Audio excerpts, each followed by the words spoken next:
શું નામ ભાઈ તમારું? ધવલ, ધવલભાઈ ક્યાંથી આવ્યા છો? અમરેલી જિલ્લો દામનગર. સિવિલમાં શું સારવાર માટે આવ્યા?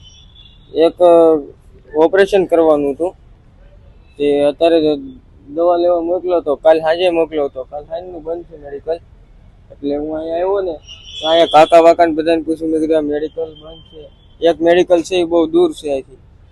પછી તો અત્યારે આવ્યો ને તો હજી બંધ છે. સવારના 3-4 ધક્કા ખાધા છે, હજી બંધ છે. એટલે આના માટે ઉતાવળે કાંઈક કરાવવું પડે. તમને કોઈ જાણ કરવામાં આવી હતી કે તમે ડોક્ટરને કીધું હતું મેડિકલ બંધ છે? મેડિકલ બંધ છે એમ કીધું હતું. તો એ કે સાંજે કીધું ને તો એ કે સવારમાં જ આવ્યો. અત્યારે પાછો આવ્યો છું એ મેડિકલ બંધ છે. સારવાર ખાધા છે? 3-4 ધક્કા ખાધા. શું કહેજો ગરીબ લોકોને ધક્કા ખાવા પડે? અચાનક કોઈ સૂચના આપવામાં આવી છે તમને કે મેડિકલ બંધ રહેશે એવું કંઈ? ના ના, એવું કઈ કીધું નહીં. તંત્ર પાસે શું માંગ કરો છો હવે તમે? આ જલ્દીમાં જલ્દી સલું થવું જોઈએ. બધા તકલીફ પડે બધા બિચારા પેશન્ટને. આમ થોડું દૂર જવું પડે છે બહુ.